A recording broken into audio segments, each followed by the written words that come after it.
એક ગામમાં જીવણદાસ બાપુ કોઈ સંત આવેલા, પછી સંત એક ભક્તને ત્યાં રોકાય છે,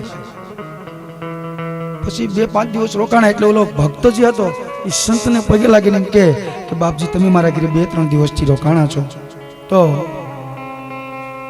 મને કઈક પ્રસાદી આપો. અને સાધુ એટલું કે બેટા હજુ તને વાર છે. સાધુ એમ કે બેટા હજુ તને વાર છે.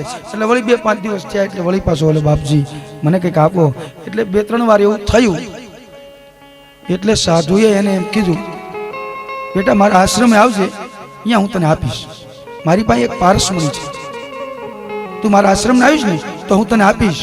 એટલે બાપુ આશ્રમે ગયા. પછી પોતાનો ઓલો ભક્ત જે હતો એ બાપુની પાછળ આશ્રમમાં. એટલે ઘણા સેવકને ઉતાવળ્યા. બાપુ કે ઘડીક બેટા બેસ, હું સ્નાન કરીને આવું ને પછી તને પારસમણી આપું. પણ આટલી ધીરજ સેવકમાં નહોતી. ઘણા સેવકને ધીરજ તૂટે ને એટલે ગુરુ બદલાઈ નાખે.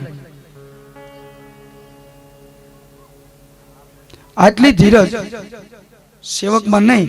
એટલે બાપુ સ્નાન કરવા ગયા એટલી વારમાં તો બાપુનો આખો આશ્રમ ફીંદી નાખ્યો.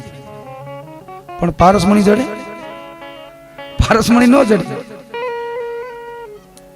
પછી બાપુ સ્નાન કરીને આવ્યા એટલે બાપુએ જોયું તો આખો આશ્રમ વીખી નાખેલો. બાપુએ ઓલા સેવકને કીધું બેટા એટલી બધી તને શું ઉતાવળ હતી? એ કે પણ બાપુ મારે તો પારસમણી જોઈએ છે, તમે સ્નાન કરવા ગયા, બહુ દૂર વયા ગયા, હું કેટલો લેટ થઈ જાઉં. એટલે બાપુ પારસમણી તો તમારા આશ્રમમાંથી ક્યાંય જડ્યો નહીં. આ શરીર એક શ્રમ છે અને આમાં પારસમણી છે. હવે તો કોઈક દેખાડે તો જ કામનું. બોલો કે પણ બાપુ. એટલે બાપુએ પછી પારસમણી કાઢી. શીમાંથી ખબર છે? ઓલા લોખંડની ડબલીમાંથી, લોઢાની ડબલી, એમાંથી પારસમણી કાઢી. એ ચાલે. હવે એ લોઢાની ડબલીમાંથી પારસમણી નીકળી એટલે પારસમણી લેવા વાળા જો ભક્ત હતો એને શંકા પડી બાપુ. એ કે બાપુ કે પારસમણી તો લોખંડને અડે એટલે તો કંચન બની જાય, તો તમારી પારસમણી તો લોખંડના ડબલામાં જ હતી, તો આ લોઢાની જે ડાબલી રહી એ કંચન કેમ ન બની? બાપુ કે તને આંખ્યું છે કે મોતો આવી ગયો છે? કેમ? એ કે મારી પારસમણી ચિત્રામાં બાંધેલી છે, અડે તો ને કઈ લોઢું જ રે. એટલે એમ બાપા 7 દિવસથી 6 દિવસથી બચુભાઈને ઘરે પારસમણી આવી છે, પણ આ કોક લોઢાને જો અડે અને આમ શીચરામ બાંધી પડી રહે છે ને. આવતો તો રહ્યો ઘરે આવ્યા પછી એના ઘરનાને કીધું. એ કે બાવાએ આપ્યું પણ કે લોઢું આપ્યું. હવે એના ઘરે ડાબલી હોને નો ત્યાં થાય એટલે એને ગધાડાને ગળે બાંધી દીધું. પટો કરી એક પટો કર્યો અને પછી ગધાડા હારે બાંધ્યો. ઘરે શોખથી લગડું રાખતો હોય છે ટૂંકમાં. એટલે એ ગધાડાને ગળે બાંધી દીધો પટો. પછી દરરોજ ગધાડું લઈને જાય. હવે એમાં એક દી ગામમાં કોઈ ભંગારીઓ ભંગાર ઉઘરાવા નીકળ્યો.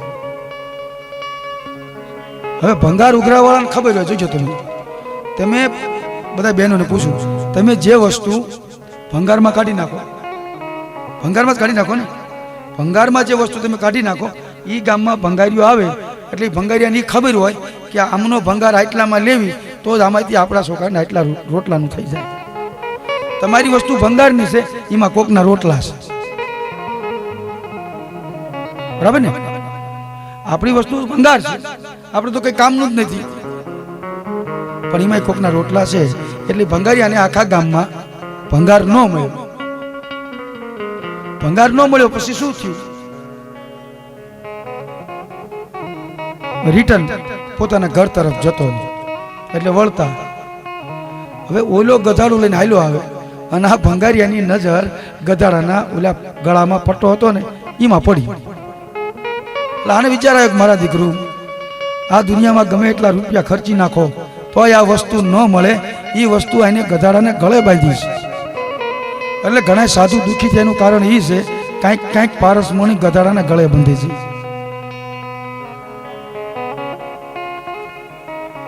જોયું નહીં મેં તો ટાણું કે કટાણું, કાંઈ જોયું જ નહીં. પૈસા શીમાં આવે છે એ વાત કરો. હા, એટલે ઈ પારસમણી એને ગધાડાના ગળે ઓલાની નજર પડી ભંગારિયાની, એટલે એને નક્કી થઈ ગયું કે આ દુનિયામાં પૈસા ખર્ચતા જે વસ્તુ નથી મળતી એ આની પાસે ગધાડાના ગળે છે. એટલે આને નક્કી કર્યું કે આપણે લઈ લેવું છે, પડાવી લેવું છે, પોલાવીને લઈ લેવું છે, ગમે એમ કરીને લઈ લેવું છે. સમજ્યા? એટલે અત્યારે જાજુ એવું છે. હવે આ માણસ એક જગ્યાએ રોકાય છે અને ઓલો ગધાડું લઈને નીકળ્યા, બે માણા પતિ ને પત્ની. એટલે ઓલા હાથ કર્યો, લેતા જાઓ 2 ના 4, 2 ના 4, 2 ના 4. સમજાયા કોઈને? આ સદગુરુની ભાષા છે. લેતા જાઓ 2 ના 4, 2 ના 4. એટલે ઓલા ભક્તાણીને એમ કહ્યું કે ભગત કંઈક વેચે છે અને આપણે લેવું છે, પણ કે આપણી પાસે પૈસા તો છે નહીં. સદા ભક્તાણી પૂછવા ગયા ઓલા ભગતને કે ભગત શું વેચો છો? કે બેન ડાળિયા. ડાળિયા કે શું ભાવ? કે 2 ના 4. અમારે ખાવા છે પણ પૈસા નથી. એ કે બેન ચિંતા શું કરો છો, આપણે ભંગારને ભારોભાર આપીશ. કારણ કે એને ખબર પડી જતી. ઓલી ગઈ કે બાવાએ કીધું આપ્યું છે અને ગધાડાને ગળે બાંધી રાખ્યું, આને દઈ દઉં ને આપણે ડાળિયા લઈ લઈ. એટલે ઓલા એ પટો છોડીને ભંગારિયાને આપ્યો. હવે વાર તો શું હોય? હે, જેટલા હતા એ બધા ડાળિયા આપી દીધા. એ કે બેન આમાં જોખવાના ન હોય. શું કામ? કે જે વસ્તુ દુનિયામાં પૈસા ખર્ચતા ન મળે એ મફતમાં આપી. એટલે લઈ લીધી. પણ લઈ લીધા પછી પણ ભંગારિયા પાસે આનું પરખ નહોતું. પરખ તો નહોતું, તો પરખ કરાવવા ક્યાં જવું પડે? પારસમણીનું પરખ તો કોઈ ઝવેરી હોય તો થાય ભલામણા. એટલે એ પારસમણી લઈ અને ઝવેરીને ત્યાં જાય છે ભંગારીઓ અને કહે છે કે આનું મને પારખ કરી દો. એટલે ઝવેરી ઓલું પેલું હાગનું લાકડું રાખે, સમજે આવડું હોય એમ ઘસે. ઘસ્યા વિના પરખ થાય નહીં. ઘસ્યું એટલે ઝવેરીએ કીધું કે ભાઈ તારું વસ્તુ સાચી છે પણ આટલા રૂપિયા મારી પેટીમાં નથી. તો કારણ કે આ તો ઝવેરીની પેટી છે ભલામણા. પછી એ ઝવેરી પાસેથી બીજા મોટા ઝવેરી પાસે જાય છે. એને ઘસ્યું, એને કીધું કે મારા ગામનો નગર શેઠ ભાગમાં રહે તો હું રાખું, નકર નહીં. કારણ આટલા રૂપિયા મારી પેટીમાં પણ નથી. એટલે નગર શેઠને બોલાયા. નગર શેઠે ઘસ્યું. નગર શેઠે કીધું કે ભાગમાં રહી જીવનદા બાપુ, પણ કે આને એરણ ઉપર મૂકી અને હાના હરખા 2 ભાગ થઈ જાય તો તને તારા પૈસા મળી જાય ને તારું નમારું બધાયનું જાય. આ એરણ અજબ બનાવી મેરે દાતા. આ એરણ લોટાની નથી. એ એરણ ઉપર હીરાને સડાયો સાહેબ અને માથે ગણનો ઘા કર્યો. એટલે એરણ ફાડી અને હીરો પાતાળમાં વયો ગયો. પાતાળમાં વયો ગયો એટલે ઝવેરીએ નક્કી કર્યું કે આ પોતાનો માલ નથી, ચોરીનો માલ છે. પોતાના માલમાં ચોરીના માલમાં ફેર હોય. ચોરીનો માલ કોઈ દી એરણ ઉપર ઠારાય નહીં સાહેબ. એ એરણ તોડીને પાતાળમાં વયો જાય, પણ સદગુરુનું શ્રેષ્ઠ પદ જેની પાસે હોય, બરાબર, કે જેને સદગુરુનું પદ કેળવું હોય અને સદગુરુના પદનો અનુભવ કર્યો હોય ને, એનો હીરો એરણ ઉપર ઠેરાય. અને હીરો એરણ તોડીને પાતાળમાં વયો ગયો. પછી ઓલા ઝવેરીએ કીધું અને નગર શેઠે હોતને કીધું, કારણ કે ઝવેરી એ સદગુરુ છે, નગર શેઠી તો કોટવાળ છે.